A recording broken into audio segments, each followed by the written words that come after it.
Danes, 29. maja, povsod po svetu obeležujejo dan pripadnikov mirovnih operacij organizacij Združenih narodov.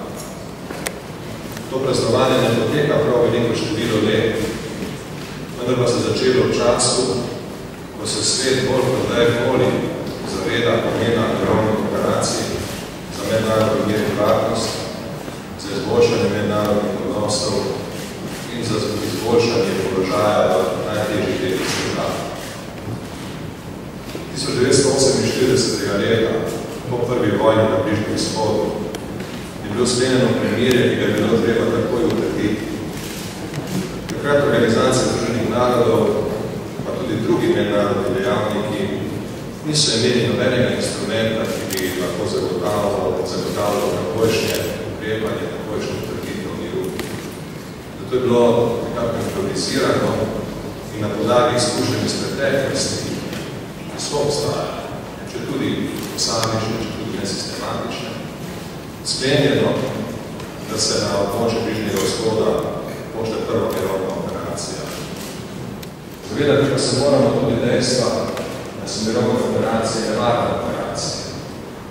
Po statistikah organizacije Združenih narodov je v dosedanjem poteku mirovnih operacij umrlo okrog 2500 udeležencev mirovnih operacij organizacije Združenih narodov.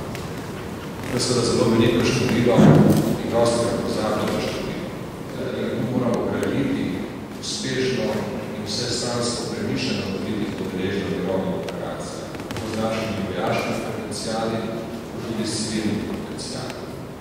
In vedeti moramo, da so te naloge politično zahtevne in tudi za našo javnost politično občutljive. Zato moramo pri njihovem snovanju in pri odločanju zagotoviti ustrezni angažma naših političnih dejavnikov in ustrezno seznanjanje javnosti.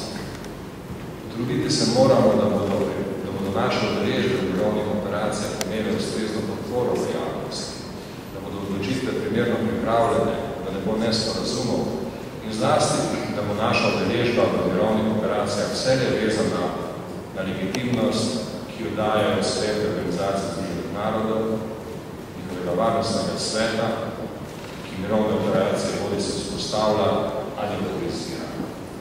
Zunaj tako vzpostavljene ali tako autorizirane dejavnosti ne more biti aktivne vloge.